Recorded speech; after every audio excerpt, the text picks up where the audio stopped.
اعوذ باللہ من الشیطان الرجیم بسم اللہ الرحمن الرحیم۔ اللہ تبارک و تعالیٰ کے نام سے شروع جو بڑا مہربان اور نہایت رحم کرنے والا ہے۔ پیارے دوستو، اللہ تعالیٰ کی 80,000 سال عبادت کرنے والا عابد اور اپنے علم و عمل کی وجہ سے فرشتوں کا استاد بننے والا پر اسرار شخص، اور جس کے حسن و جمال پر فرشتے بھی عاشق تھے، اور جو اپنے خدا داد علم کے ذریعے سے انسان کے جسم میں سرایت کرنے کی بھی مہارت رکھتا ہے، اور جسے انسانی تخلیق کے بعد عرش سے مردود کر کے زمین پر پھینک دیا گیا، اور جس کو دوزخ میں 70 گنا زیادہ عذاب دیا جائے گا، اور پوری دنیا میں انسان کا سب سے بڑا دشمن کہلانے والا شخص محترم، جس کے بہکانے سے حضرت آدم اور حوا علیہ السلام کو جنت سے نکالا گیا، اور جس کے کہنے پر حابیل نے قابیل کو مارا تھا، اور جس نے حضرت نوح علیہ السلام کی قوم کو ان کی نصیحتوں پر عمل کرنے سے روکا اور نتیجتاً وہ غرق ہو گئے، اور جس کے بہکانے سے سامری جادوگر نے بنی اسرائیل کے لیے گوسالہ بنایا، اور جس کے بہکانے سے حضرت یوسف علیہ السلام کے بھائیوں نے ان کو کنویں میں ڈالا تھا، اور جس کے بہکانے سے ہود کی قوم نے حضرت ہود علیہ السلام کی ہدایات پر عمل نہ کیا اور آندھی کی آفت کے اندر مبتلا ہو کر ہلاک ہوئے، اور جس کے بہکانے سے قوم لوط کے لوگ اپنے مردوں اور عورتیں اپنی عورتوں کے ساتھ بدکاری کرتی تھیں۔ ناظرین محترم، جس نے نمرود کے کان میں پھونک ماری تھی اور اس نے حضرت ابراہیم علیہ السلام کو آگ کے اندر ڈالا تھا۔ ناظرین محترم، جسے پوری کائنات کے اندر ابلیس، عزازیل یا پھر لوسیفر کے نام سے جانا جاتا ہے۔ آج کی اس ویڈیو کے اندر ہم آپ کے ساتھ شیئر کریں گے کہ کائنات کا ایسا بدبخت شخص کیسے پیدا ہوا اور اس کے ماں باپ کون تھے۔ لہذا آپ سے ہماری گزارش ہے کہ آپ ہماری اس ویڈیو کو آخر تک ضرور ملاحظہ فرمائیے۔ پیارے دوستو، یہ بات یاد رکھیں کہ حضرت آدم علیہ السلام کی تخلیق سے پہلے اللہ پاک نے صرف 2 طرح کی مخلوق کو پیدا کیا، ایک نوری اور دوسری ناری۔ نوری فرشتوں کو کہا جاتا ہے جن کو اللہ تبارک و تعالیٰ نے نور سے تخلیق کیا ہے، لیکن ان کے جوڑے پیدا نہ کیے، جس کی وجہ سے فرشتوں کی اولاد پیدا نہیں ہوتی اور نہ ہی ان کی نسل آگے چلتی ہے۔ جبکہ ناری کو جنات کہا جاتا ہے جنہیں اللہ تبارک و تعالیٰ نے آگ سے پیدا فرمایا، اور جنات میں سب سے پہلے سمہون جن کو پیدا کیا، اور اللہ تبارک و تعالیٰ نے سمہون جن کو زمین پر بھیجا، اور پھر اس کے بعد اللہ تبارک و تعالیٰ نے ایک جن لڑکی کو پیدا کیا اور اسے بھی زمین کی طرف نازل کر دیا، جس کے بعد سمہون جن کی اس جن لڑکی سے ملاقات کرا دی۔ چنانچہ سمہون جن نے جیسے ہی اپنی ہم جنس لڑکی کو دیکھا تو وہ اس پر فریفتہ ہو گیا، چنانچہ اس جن نے اس لڑکی کے ساتھ شادی کر لی، چنانچہ پھر اس کے نتیجے میں ان کے ہاں کثیر اولاد پیدا ہوئی اور ان دونوں کی نسل خوب بڑی پھولی۔ پیارے دوستو، پہل تو جن بھی فرشتوں کی طرح ہر وقت اللہ تبارک و تعالیٰ کی عبادت میں مشغول رہتے تھے۔ بعد میں ان جنوں میں سے کچھ نے اللہ تبارک و تعالیٰ کے حکم کو ماننے سے انکار کر دیا، جس کی وجہ سے یہ اللہ تبارک و تعالیٰ کے نافرمان ٹھہرائے گئے۔ پیارے دوستو، جنات میں سے ایک نامی گرامی جن جالیبہ تھا اور اس کی بیوی کا نام تلبیس تھا۔ یہ دونوں بہت ہی قد دراز اور بہادر تھے۔ جالیبہ کی شکل و صورت ببر شیر کی طرح تھی، اور تلبیس عورت جس کی شکل بھیڑیے سے ملتی جلتی تھی۔ جالیبہ جنوں کا سردار تھا اور اس کے نام سے باقی سب جن خوف کھاتے تھے۔ ناظرین محترم، جالیبہ اور تلبیس کی آپس میں شادی ہوئی، جس کے نتیجے میں ان کے گھر کے اندر ایک بیٹا پیدا ہوا جس کا نام انہوں نے عزازیل رکھا۔ عزازیل اپنے والدین کی طرح بہادر اور قد کا بہت لمبا تھا۔ روایات میں کہ حضرت آدم علیہ السلام کی ولادت سے 50,000 سال پہلے یہاں زمین پر جنوں کا عروج تھا۔ جب جنوں نے زمین پر جنگ کی اور تباہی مچانی شروع کی تو اللہ تبارک و تعالیٰ نے فرشتوں کو حکم دیا کہ زمین پر جاؤ اور جنوں سے جنگ کرو۔ جب فرشتے زمین پر اترے تو انہوں نے جنوں کو حکم دیا کہ اللہ تعالیٰ نے ہمیں حکم دیا ہے کہ زمین پر امن و امان سے زندگی بسر کرو، لیکن جنات نے فرشتوں کی باتوں کو ماننے سے انکار کر دیا، جس کی وجہ سے جنات اور فرشتوں میں بہت بڑی جنگ ہوئی۔ اس جنگ میں عزازیل کے والدین نے بھی بڑی ہمت کے ساتھ جنگ کی، پر فرشتے جنات پر حاوی ہو گئے اور اس جنگ میں بہت تعداد میں جنات مارے گئے، جن میں عزازیل کے والدین بھی شامل تھے۔ چنانچہ پھر اس کے بعد باقی جنات کو اللہ تبارک و تعالیٰ کے حکم سے قید کر لیا گیا، ان میں عزازیل بھی شامل تھا۔ فرشتوں کو حکم ہوا کہ عزازیل کے بہترین پرورش کی جائے، کیونکہ عزازیل انتہائی حسین و جمیل اور خوبصورت تھا، جس کی وجہ سے فرشتے عزازیل کو زمین سے آسمانوں پر لے کر گئے اور اللہ تبارک و تعالیٰ کی بارگاہ کے اندر پیش کیا تھا۔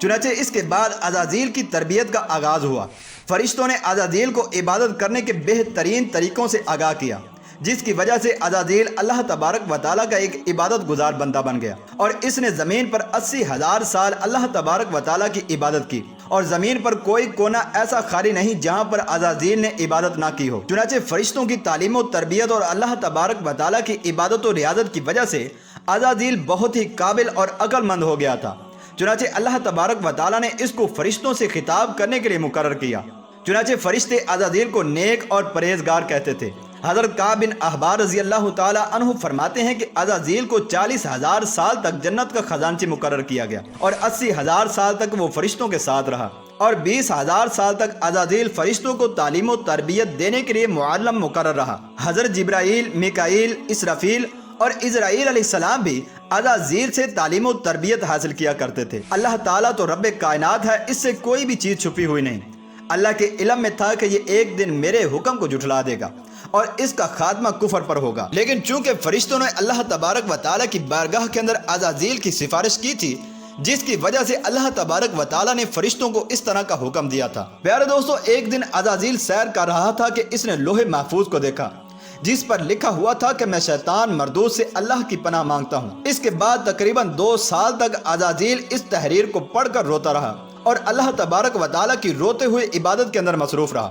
اور اللہ تبارک و تعالیٰ سے بار بار یہ سوال کرتا رہا کہ اے اللہ، یہ اتنا بڑا شیطان مردود کون ہے کہ جس سے پناہ مانگی جا رہی ہے؟ عزازیل کے سوال کا جواب دیتے ہوئے اللہ تبارک و تعالیٰ نے ارشاد فرمایا، میں نے ایک بندے کو اپنی ہر نعمت سے نوازا ہے، چنانچہ ایک دن ایسا آئے گا کہ وہ میری ہر نعمت کو ٹھکراتے ہوئے میرے حکم کو ماننے سے انکاری ہو جائے گا، جس کی وجہ سے اس کی ساری عبادت کو ضائع کر دیا جائے گا اور وہ بندہ شیطان بن جائے گا۔ چنانچہ اس شیطان مردود سے اس لوح محفوظ کی تحریر کے اندر پناہ مانگی جا رہی ہے۔ ناظرین محترم، اس کے بعد عزازیل ہر وقت یہ بات سوچتا رہتا کہ وہ شیطان مردود کون ہوگا۔ چنانچہ پھر اس نے ایک دن اللہ تبارک و تعالیٰ کی بارگاہ کے اندر عرض کی کہ اے اللہ، میں اس شیطان مردود سے ملنا چاہتا ہوں۔ اللہ تبارک و تعالیٰ نے عزازیل کو حکم دیا کہ تو جلد ہی ہمارے اس بندے کو دیکھ لے گا۔ چنانچہ پھر اس کے بعد اس نے کئی ہزار سال اللہ تبارک و تعالیٰ کی عبادت میں گزار دیے۔ پھر ایک دن عزازیل کے علم میں آیا کہ اللہ تبارک و تعالیٰ ایک ایسے انسان کو پیدا کرنے جا رہا ہے کہ جس کے پتلے کو بنانے کے لیے آسمانوں اور زمین کی مٹی کو اکٹھا کیا جا رہا ہے، اور جب اللہ تعالیٰ نے حضرت آدم علیہ السلام کے پتلے کو پیدا کیا تو اس پتلے کو 40,000 سال تک اسی طرح پڑا رہنے دیا اور اس کے اندر جان نہ ڈالی۔ فرشتوں کا جب حضرت آدم علیہ السلام کے پتلے کے پاس سے گزر ہوتا تو وہ اس پتلے سے بہت زیادہ حیران ہو جاتے، اور جب ابلیس کا گزر ہوتا تو وہ حضرت آدم علیہ السلام کے پتلے کو اذیت دیتا، اور کبھی کبھار وہ اپنے مخصوص علم کے ذریعے سے حضرت آدم علیہ السلام کے پتلے کے اندر گھس جاتا اور اس کے اندر عجائبات کا مشاہدہ کرتا۔ ناظرین محترم، جب ابلیس اس پتلے کو مارتا تو اس سے مٹی کے کھنکنے کی آواز آتی۔ پیارے دوستو، پھر وہ دن بھی آیا کہ جب اللہ تبارک و تعالیٰ نے اپنے سب فرشتوں کو حکم دیا کہ سب میرے پاس اکٹھے ہو جاؤ۔ جب سارے فرشتے جمع ہو گئے تو اللہ تبارک و تعالیٰ نے حکم دیا کہ میں زمین پر اپنا ایک بندہ پیدا کرنے والا ہوں جو زمین پر جا کر میرے حکم کی تعمیل کرے گا۔ فرشتوں نے کہا، اے اللہ، یہ بندہ تو زمین پر جا کر تیرا نافرمان ہو جائے گا، ہم تو ہر وقت تیری عبادت کرتے ہیں۔ چنانچہ فرشتوں کا یہ جواب سن کر اللہ تبارک و تعالیٰ نے ارشاد فرمایا، جو کچھ میں دیکھ رہا ہوں وہ تم نہیں جان سکتے۔ چنانچہ جب اللہ تبارک و تعالیٰ نے حضرت آدم علیہ السلام کے اندر روح کو پھونکا تو سب فرشتوں کو حکم دیا کہ حضرت آدم علیہ السلام کو سجدہ کرو۔ چنانچہ اللہ تبارک و تعالیٰ کا یہ حکم سن کر سب فرشتے سجدے کے اندر گر گئے، اور سجدے میں گرنے والے فرشتوں میں سب سے پہلے حضرت جبرائیل علیہ السلام تھے، جس کی وجہ سے اللہ تبارک و تعالیٰ نے حضرت جبرائیل علیہ السلام کو فرشتوں کا سردار مقرر کر دیا۔ چنانچہ عزازیل کے علاوہ سب فرشتوں نے اللہ تبارک و تعالیٰ کے حکم کی تعمیل کی۔ جب عزازیل سجدے میں نہ گرا تو اللہ تبارک و تعالیٰ نے عزازیل سے فرمایا کہ تم نے سجدہ کیوں نہیں کیا؟ چنانچہ عزازیل تکبر اور غرور میں آ کر بولا کہ اے اللہ، تو نے مجھے آگ سے پیدا کیا ہے اور اس پتلے کو مٹی سے پیدا فرمایا ہے، میں اس مٹی کے پتلے سے کئی درجے بہتر ہوں۔ عزازیل کی یہ بات سن کر اللہ تبارک و تعالیٰ نے اس کو وہاں سے نکل جانے کا حکم دیا اور فرمایا، یہاں سے چلا جا، تو ہمیشہ کے لیے مردود ہو چکا ہے اور تم پر قیامت تک کے لیے میری لعنت ہوگی۔ ناظرین محترم، اللہ تبارک و تعالیٰ کا یہ عتاب سن کر بجائے اس کے کہ عزازیل اللہ تبارک و تعالیٰ سے معافی اور مغفرت کا طلبگار ہوتا، وہ پیٹ پھیرتے ہوئے اللہ تبارک و تعالیٰ سے کہنے لگا کہ مجھے تیری عزت کی قسم جو تو نے مجھے گمراہ کیا۔ ناظرین محترم، اس نے اللہ تبارک و تعالیٰ پر ہی